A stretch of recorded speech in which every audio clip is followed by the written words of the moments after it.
Sure. My name's Taylor Mahoney. I work for the West Thames Pedestrian Bridge for Skanska, and I'm a senior project engineer. Okay, great. So we'll just jump right in. Tell me what it is that we're building. So we're building the West Thames Pedestrian Bridge. It's Lower Manhattan, between Battery Park City and the Financial District. It's a peculiar part of town between, having the Wall Street Bull over 3 blocks away and the One World Trade Center, a couple blocks north of where we are. So you see a lot of tourists in this area. And I think, as Matt has discussed previously, this is a last missing component after the 9/11, and this was promised to the community a couple of years back. So it's an exciting project. What's complex about the design? Like, why is it not just a pedestrian? Can I give you that? It's not just steel girders running across a couple piers. It's actually, I think, it's a lenticular truss is what we're building. So if you look at the design, it's the trusses, instead of being triangular, they're more of an elliptical shape. So because of that, it's a beautiful piece of art. You can see by the renderings. Inside of that, that's looking from the outside. On top you have roof glazing that fades as it goes out, so it's opaque and it fades as it goes out. You have a curvature of the spine going through the roof, and everything in between there has to align. So you have some architectural components. You have stainless steel mesh on the outside. You have truss cord lighting. You have actually a multitude of lights running throughout. You have a handrail running throughout the span.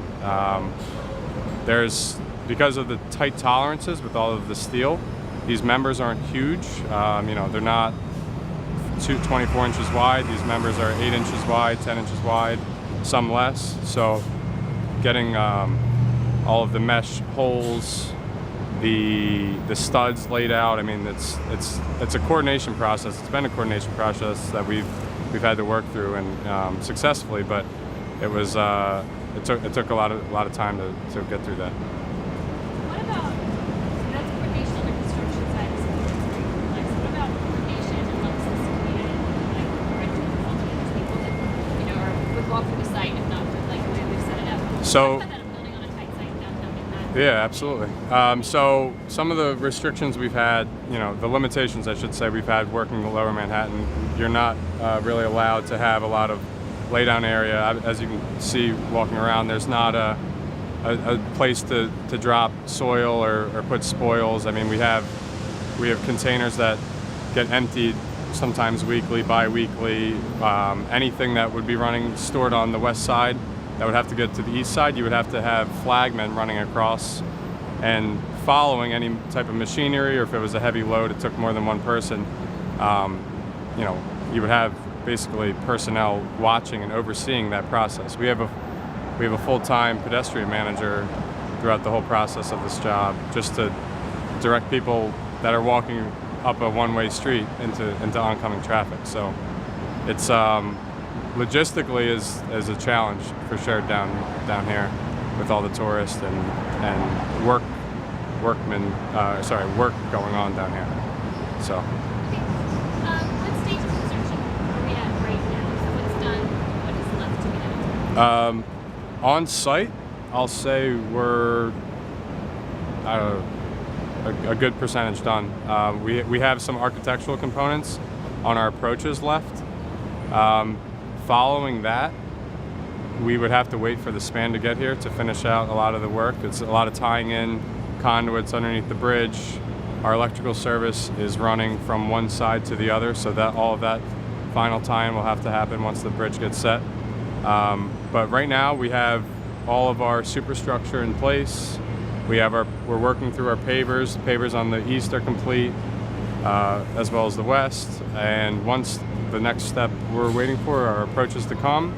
Following that, we'll have the stainless steel cladding to wrap the perimeter of the approaches, and the LED handrail and snow melt system as part of the approach. So that's pretty good. Yeah.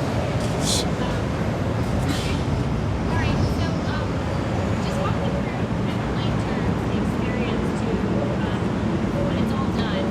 How will you approach and walk across this Crestwood Bridge? It's not a walk through. Like you walk through the bridge, right? Like you walk up the steps of the side of the street, and then you walk over the traffic through this. Sure. Like a fish tunnel. So you're gonna walk through. Well, you have two means to get up here, right? So you have a fully enclosed glass standalone tower on the west, and then on the east, it's actually tied into our superstructure. So you could take the elevator up. You could also take the stairs up. As you're going up the stairs, there's going to be a nice LED handrail illuminating the side. Underneath your feet, you're going to have a snow melt system that's potentially going to, work by melting some ice or some snow when it gets into the colder months throughout the winter. And you're going to walk up the platform, head into the actual span itself, and as you're walking along the span, you're going to have stainless steel mesh infill, surrounding both sides. Looking above, you're going to have a nice glass roof that you're going to be able to look through. Similarly to the elevator structure, however, the frit will die out as it reaches the perimeter of the spans. So further out you go, the more you're going to be able to actually look, out and potentially see, some of the historical buildings around the area. Yes, 8 lanes of traffic you're going to be crossing over. I know the community has been wanting and asking for a bridge to limit the amount of times they have to cross by foot this hectic street down here. So. And just tell me quick, so we have it. I don't know if we'll use it, but that there's been a temporary structure up, a block down, and Yep. then at the conclusion of this is open that we'll take it down. Yep. So a couple blocks north of here, there's the Rector Street Bridge. What's been promised to the community was that this bridge would go up, and following the substantial completion, opening of this bridge, that bridge would then get demoed, and there would be some